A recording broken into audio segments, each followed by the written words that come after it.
कि हमेशा आप जवानों के लिए जो है आवाज़ उठाते रहे, देश की भक्ति आपसे ज़्यादा कोई बेहतर समझता नहीं है।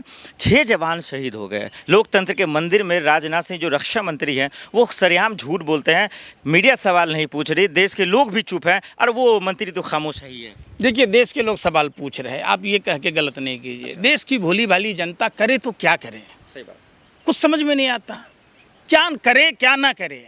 चूँकि सरकार में ऐसे लोग बैठे हैं और इस सरकार में मीडिया की भूमिका ऐसी है कि कौन फट्टे खाएगा, सही बात है। कौन जेल जाएगा। हर आदमी अगर भगत सिंह बन जाएगा तो उसके घर परिवार का क्या होगा, उनके बच्चों का क्या होगा।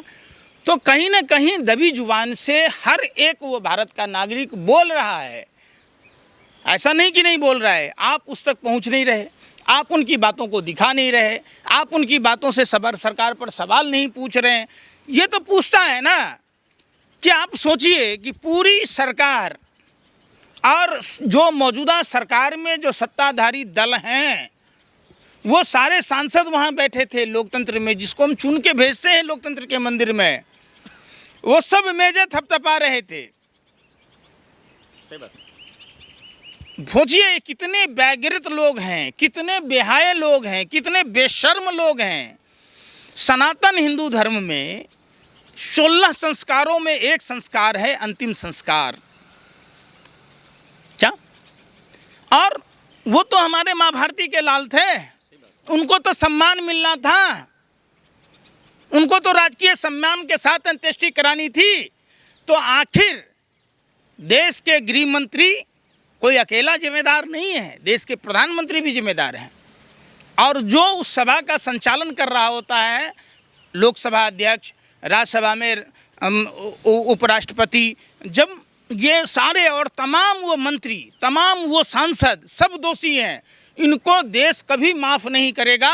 ये देश के गद्दारों के डीएनए वाले लोग, ये श्यामा प्रसाद मुखर्जी, हेडगेवार, सावरकर और नाथूराम गोडसे के लोग हैं, जिन्होंने माँ भारती के लालों को उचित सम्मान नहीं दिया, उनके लिए संवेदना तक व्यक्त नहीं की। सोचिए ये कितने संवेदनहीन लोग हैं। क्या रक्षा मंत्री इस्तीफा देंगे या फिर माफ़ी मांगेंगे कम से कम 6 जवानों के शहीद पे? रहे लहंगरा सदा सुखी, आपने फिर वही बात कह दी। भारतीय जनता पार्टी में कोई है ऐसा जो अपनी अकाउंटेबिलिटी दिखाता हो, जो जिम्मेदारी लेता हो, जो ये कहता हो कि हमारे मंत्रित्व काल में ऐसा हुआ? वो 2014 के पहले था, आपने देखा होगा। तमाम वो मंत्री इस्तीफा दे देते थे कोई घटना होने पर। इस सरकार में तो बेशर्मी से दांत फाड़ के कहता है ये दहशतगर्द हैं, ये तो नक्सली हैं, ये तो खालिस्तानी हैं। इनका काम ही क्या है? नए नए वर्ड चुन के लाते हैं कि कैसे लोगों को गुमराह किया जा सके। अरे भाई, आप शिक्षा मंत्री हो, पेपर लीक हुआ, आपको इस्तीफा देना चाहिए।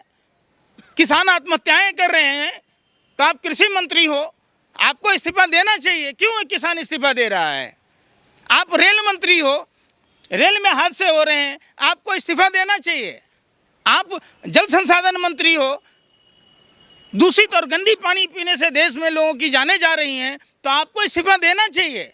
देश के प्रधानमंत्री को इस्तीफा देना चाहिए। नया शगुफा लाते हैं, ये युवा देश है, 75 साल का बुजुर्ग कह रहा है, जो अचेत अवस्था में है, जिसको देश में महिलाओं से कोई फ़र्क नहीं पड़ता, किसानों से कोई फ़र्क नहीं पड़ता, छात्र नौजवानों से फ़र्क नहीं पड़ता, देश के सरहद पर माँ भारती के लालों की शहादत पर कोई फ़र्क नहीं पड़ता, तो क्या उम्मीद करोगे? ये विज्ञापन जीवी प्रधानमंत्री और पूरी सरकार कैमरा जीवी है, सिर्फ फ़ोटो खिंचाना जानती है। तो इस सरकार से तो कोई उम्मीद ही ना करो। लेकिन राजनाथ सिंह जी, क्षत्रिय धर्म का निर्वाह कीजिए।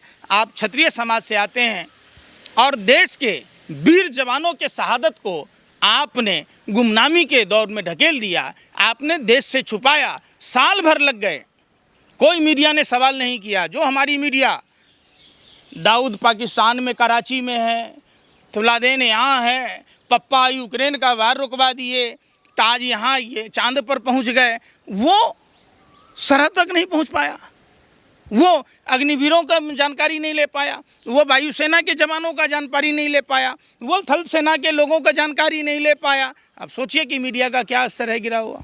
एक आखिरी सवाल, और मैं बारीक से समझना सिर्फ ये चाह रहा हूँ, आखिरी सवाल।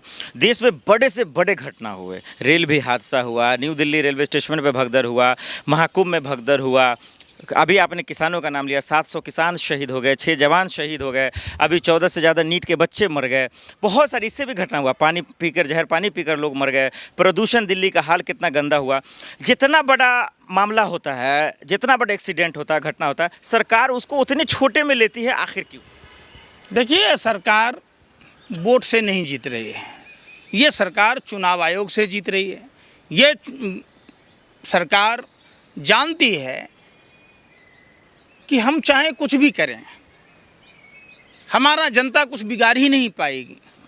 सारी जो संवैधानिक संस्थाएं हैं उसमें एक तरह से हाईजैक कर रखा है, हाथों सरकार के हाथों की कठपुतली बनी हुई है, मीडिया दलाली कर रहा है, भांडगिरी कर रहा है, और चुनाव आयोग के कंधों पर चुनाव जीता जा रहा है, तो उसे जनता के सरोकारों से, जनता की समस्याओं से कोई लेना देना नहीं, सीधा सा बात है। तो जनता को जागरूक होना पड़ेगा, लोकतंत्र के पर्व में बढ़ चढ़ कर हिस्सा लेना पड़ेगा, चुनावी वादों और जुमलों पर सरकार को से दो हाथ करना पड़ेगा, और चुनाव आयोग की ये जिम्मेदारी बनती है कि जो भी राजनीतिक पार्टियां चुनाव में जो वादा करती है, अगर उस वादे को नहीं निभाती है तो उस पार्टी की मान्यता रद्द कर देनी चाहिए, ताकि झूठ फ्रेब ये भी एक तरह का फ्रॉड है। अब देख लीजिए, सरकार में तो आप आ गए, कह रहे थे होली दिवाली सिलेंडर देंगे, अंतर्राष्ट्रीय महिला दिवस से 2500 रुपये मिलेगा। जब देश की राजधानी दिल्ली में प्रधानमंत्री ने फ्रॉड की, पिछले बंगाल चुनाव में प्रधानमंत्री ने कहा था कि लक्ष्मी देवी को ब्रांड एम्बेसडर बनाया था, आज तक उनको घर नहीं मिला। ऐसे कहीं केरल में जाते हैं तो वहाँ कहते हैं हम क्रिसमस में देंगे, जम्मू कश्मीर में जाएंगे तो ईद बकरीद में देंगे। तो ये प्रधानमंत्री तीनों लोक में इनसे बड़ा झूठा आज तक न हुआ, न होगा, न है।